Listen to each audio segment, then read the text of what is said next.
The Daily Signal is coming to you live from the Republican National Convention in Milwaukee, Wisconsin. We're joined now by Florida Senator Rick Scott. Thank you so much for being with us. A lot of energy here, isn't there? Oh, there certainly is. I mean, particularly yesterday after the selection of your colleague, Senator J.D. Vance. Your initial thoughts on... I think J.D. will do a great job. Here's a guy that had a challenging childhood. He figured it out. That's hard to do. But he figured it out, and he's done a good job in the Senate. He's been there a little less than 2 years. He studies the issues. He's clearly vocal about the issues. So I think he's a great addition to the ticket. He seems that on many of the issues, he's aligned with you, recognizing there needs to be changes in the way the Senate operates. Absolutely. And I know that's an important factor for you. It's one of the reasons why you've declared that you're running for Republican leader.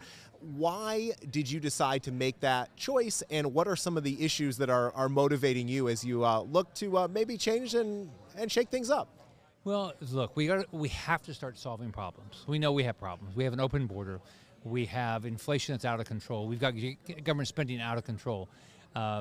We have China that has decided to be our enemy, and we're worried about their military prowess. So we've got a lot of problems, and so we've got to start operating the Senate in a different way. I think one, we shouldn't have a dictatorship. Nobody should have the job for a long time as leader.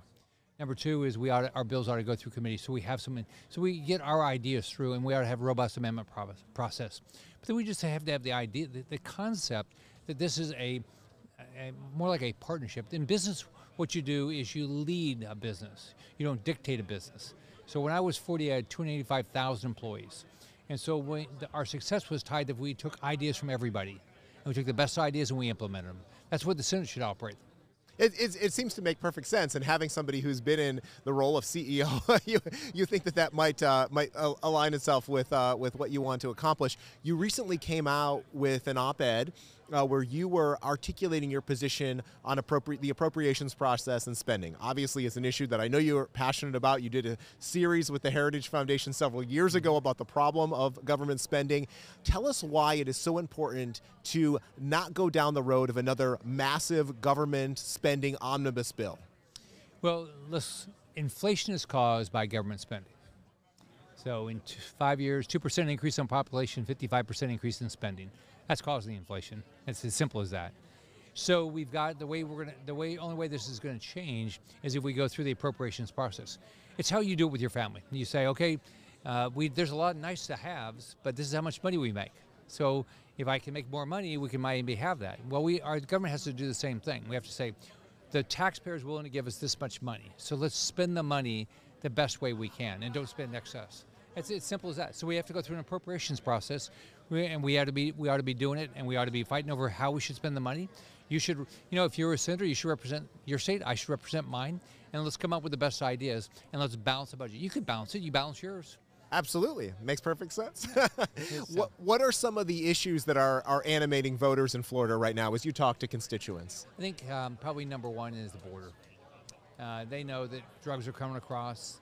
They know that criminals are coming across. They know terrorists are coming across. And they know that this could be fixed. They could be fixed overnight. Trump will secure the border immediately. Number two is inflation. It's really hurting families. I grew up in a poor family. I lived in public housing growing up. If my mom was alive today, she would say, how can I pay for groceries, pay for gas to get to work, afford any place to live? That's what's going on. We're making it very difficult for people. So I think those are the two big issues. They're also worried about China. They're worried about Iran. They're worried about our enemies. We know we have enemies. They've decided to be our enemy. And is our military strong enough, or has it become too woke? The issues that you identify obviously affect people across the political spectrum.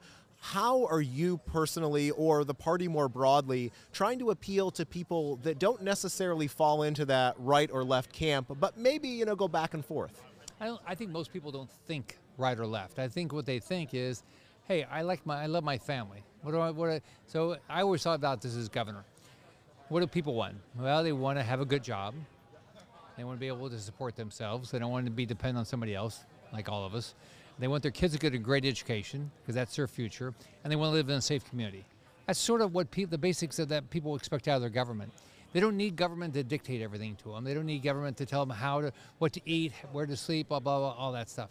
And so I think that what we've got to get our government back to is just the basics. and just do what the basic things. And what will happen is we'll get people back to work. We have 100 million people in this country, 16 to 64 not working. You would never tell your child not to work. I give my grandkids grief. I said, Eli's 8, and I say, Eli, every time I say, Eli, I can't believe you're still unemployed. I said, when I was 7, I was making money. When I was probably 13, I lent money to my adopted father when his car got repossessed. I said, you need to make sure you're independent, to make sure you have enough money. Get a job, cut the grass, throw newspapers, open up a lemonade stand, go figure out how to make money. Yeah. Well, I mean, and when the government is essentially paying people to stay home, I mean, there's not that incentive, as you talk about, to get them back in the workforce. There's so, a disincentive. I mean, what you want is you want to create an incentive that people want to work, not say, hey, you wouldn't do this to your child. You wouldn't say, hey, I'm going to pay you not to have a job. You would never do that. That's your government's doing that to your child. That's what they're doing. They're saying, oh, you can go on this program and this program with this program and this program, instead of allowing you to solve your problems. Now, I think we ought to have safety nets, but they shouldn't be permanent. Right? Now, if you have a permanent disability, that makes sense. But if you have a short-time issue, let's help you short-term. Don't make you a dependent. And don't say, oh, you'll get to keep this as long as you don't have a job. That's wrong. If you can get a job, you ought to go get a job. My belief is, and I lived in public housing, if you don't want to either have a job or look for a job, you shouldn't be able to live in public housing. You shouldn't get unemployment. You shouldn't get Medicaid. You shouldn't get any of these programs unless you're willing to either work, okay, or be looking for work. Thank you for that. I'd be remiss if I didn't ask you about the tragic events that happened on Saturday. What are your expectations as a leader in the Senate for the Secret Service, the FBI, and others in law enforcement as this investigation begins? Be transparent. I think the most important thing is tell us what happened. If you made a mistake, what are you going to do to change it? Okay? And there's a lot of information out there that let's get the facts out. We need to do a thorough investigation. I'm on the Homeland Security Committee in the Senate. I've asked Gary Peters to hold a hearing so we can get the facts out there, because the public needs to know. Is our president safe? I mean, what happened here? How could this happen? And you look, the answer could be, we made a mistake, and this is what we're going to do different. Okay? Or the answer is, no, that's not true. Right? This is so. Let's get Homeland Security, Secret Service, FBI, they all have to be transparent. Well, we will hope for that, and we will make sure that we continue to follow the great work that you're doing in the Senate. Senator Rick Scott from the state of Florida, we appreciate you being with the Daily Signal. We will be back with more interviews from the Republican National Convention here in Milwaukee, Wisconsin. For the Daily Signal, I'm Rob Bluey. See you soon.